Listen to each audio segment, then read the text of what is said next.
Hi, I'm Alix, Paultre, and I'm here at the Things Conference in Amsterdam with Robert Otręba from Grinn Global. How's it going, Robert? All good, thanks. Well, it's been a couple of years. Everybody's been wanting to come out, and now they're out, and we have new ideas. Yep, and our company is trying to change these ideas into the real products. So we are a development company based in Poland, right now expanding also to other European countries. And we are trying our customers to build their own LoRaWAN products that can enable them to collect some data and provide this to the LoRaWAN.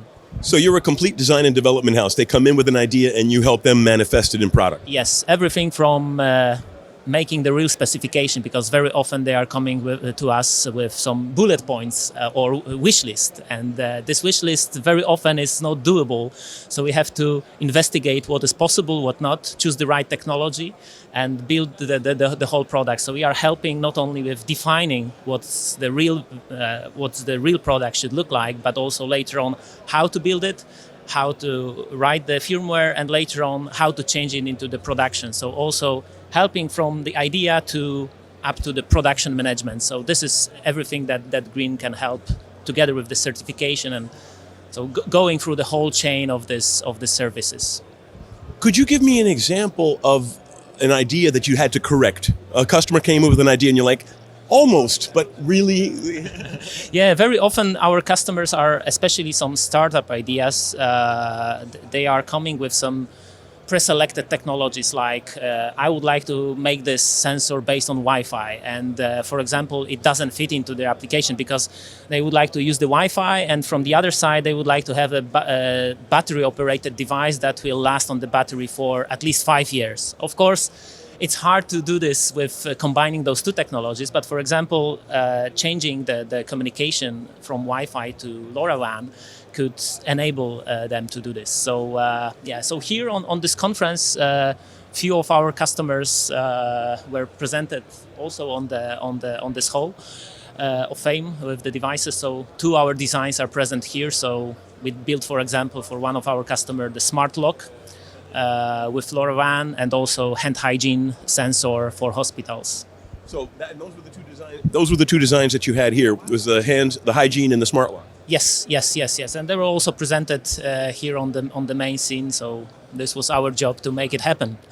Well, and it's interesting because if you think about a hygiene detector or sensor and a smart lock, they're kind of separate application bins. So you handle all application bins, I guess. Yes. So we are trying to fit into different verticals. So we have customers in the heavy industry area, but also in consumer goods, and also, we build also sensor for tracking the wood moisture in the construction sites. So it's completely different areas, but technology can be still the same. So the same communication technology, the same sensing technology, but fitted in a little bit different way could bring some new value to different verticals.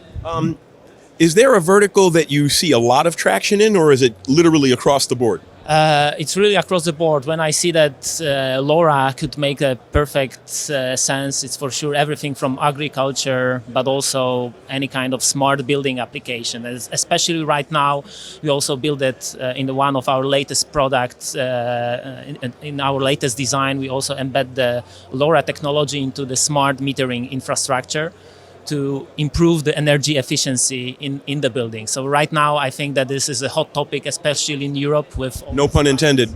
Exactly. But this is also the perfect time to implement this technology to improve buildings, to make them more greener and reduce the energy costs.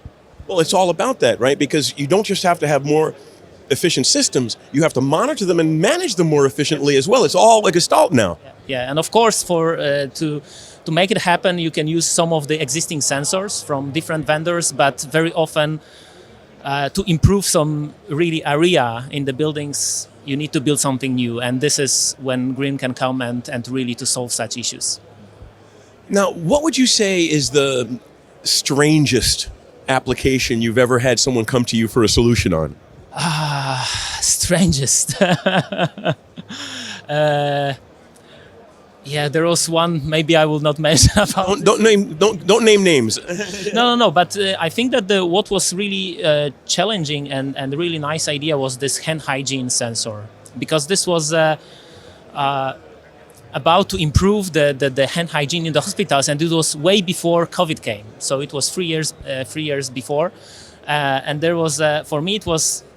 Yeah, I thought that in hospitals everyone is washing their hands, and it's not typically true, because you have a daily routines that people are forgetting about this. So creating the sensor that could track this, but also can improve this and give the feedback to the staff that they have to remember about washing their hands was great idea. And combining few radio technologies and make this device battery operated was super challenging, and looking from this whole path and looking the results after all, how the things are improving in the hospitals using such system, it was really great. And it was one of the most unstandard probably solution that we made.